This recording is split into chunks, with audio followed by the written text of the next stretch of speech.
All right, folks. The trial of Sean Diddy Combs continued in New York City today, and Candace Kelly, tell us what happened. As always, a lot happened. It's never not explosive. That's the thing about this trial. But we did have several people that got on the stand today. We had David James, who continued his testimony. He was an assistant to Sean Combs.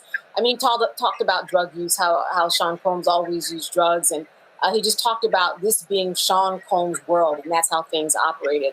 We heard from an escort called the Punisher, and he talked about showing up and getting paid for sex. He went into all the details, all the things that he had to act out, lots of baby oil, blindfolds, getting paid at the end of each sex session. But I want to highlight one person, and that would be Regina Ventura. This is the mother of Cassie Ventura, and she told a very interesting story where she was emailed by Cassie. Cassie told her mom, I'm about to be exploited with these particular sex tapes. One might come out on Christmas, and certainly her mom panicked. And they started working towards a plan to try to get her out or move her through this. But she knew about this. And at one point, Sean Combs told her mother and father, I'm going to need $20,000 from you.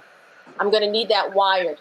Her parents took out a loan against their home, wired it to him. He said if she's going to be seeing other people, which he thought she was at that point, I believe Kid Cudi, well, then I need to recoup the investment that I've put in her.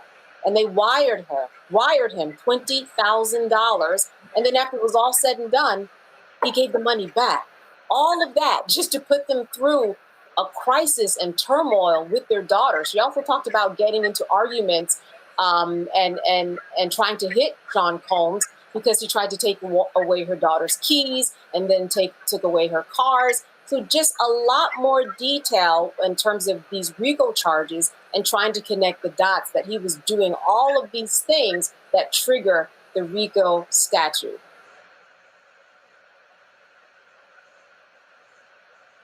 Well, that gives, again, it's just more outlandish every single day when the testimony comes out. So, Candace, we appreciate you breaking it down for us. Hello, I'm Isaac Hayes III, founder and CEO of Fanbase. Listen to what I'm about to tell you.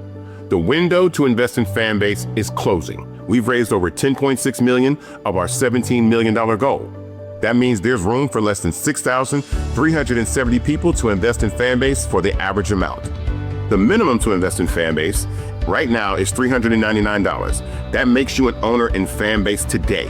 Go to startengine.com/fanbase to invest. Why? Because current social apps have taken advantage of users for far too long, with content suppression, shadow banning, harmful racist content, and no real tools for monetization and equity. Fanbase has over 1.4 million users and counting, allowing anyone to reach all their following and monetize their content from day one.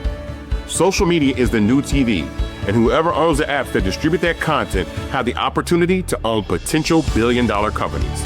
While big platforms with uncertain futures are failing to serve their users, Fanbase is stepping up to fill the gap. Don't wait until it's too late. Invest now, invest for yourself and your future. Go to startengine.com/fanbase and own the next generation of social media.